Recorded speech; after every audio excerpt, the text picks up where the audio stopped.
Hello viewers, প্রথমে আপনারা Chrome অ্যাপসে চলে যাবেন। যাওয়ার পর গুগলে গিয়ে সার্চ করবেন বাংলা ফন্ট লিখে সার্চ দেওয়ার পর প্রথমে যে ওয়েবসাইটটি আসবে ওই ওয়েবসাইটে আমরা চলে যাব।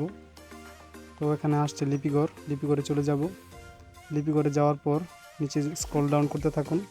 স্ক্রল ডাউন করার পর ফ্রি ফন্ট নামে একটি অপশন আসবে, অপশনে ক্লিক করে দিন।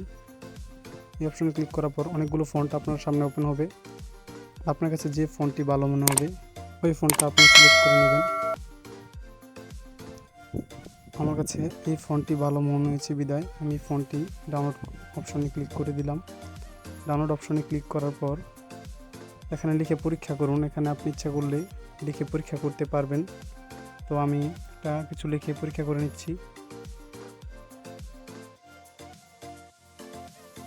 তো এখানে ডাউনলোড অপশন আছে, অপশনে ক্লিক করে দিবেন।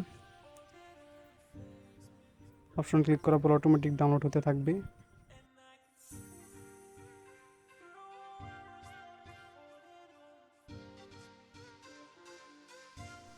ফন্টটি ডাউনলোড হওয়ার পর আমরা ফাইল ম্যানেজারে চলে যাব।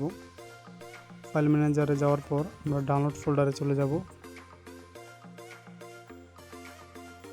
এই ফন্টটি যেহেতু আমাদের কাছে জিপ আকারে আছে সেহেতু আমাদের এটাকে এক্সট্রাক্ট করে নিতে হবে।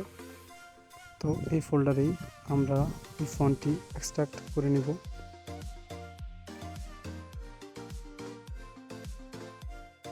ফন্টটি এক্সট্রাক্ট হওয়ার পর আমরা Pixellab অ্যাপসটি ওপেন করে নিব। Pixellab-এ আসার পর এখানে বাংলায় কিছু লিখে নিচ্ছি।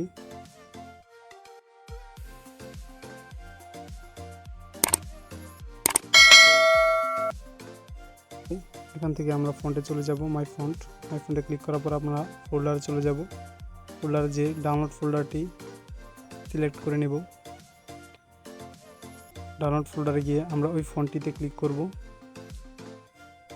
ক্লিক করার পর এখানে ইউনিকোড নামে একটি অপশন আছে, সিলেক্ট করে দেব। এই তো আমার ফন্টটি এখানে চলে আসছে। তো এটাতে ক্লিক করার পর এই আমার ফন্টটি এরকম দেখাচ্ছে।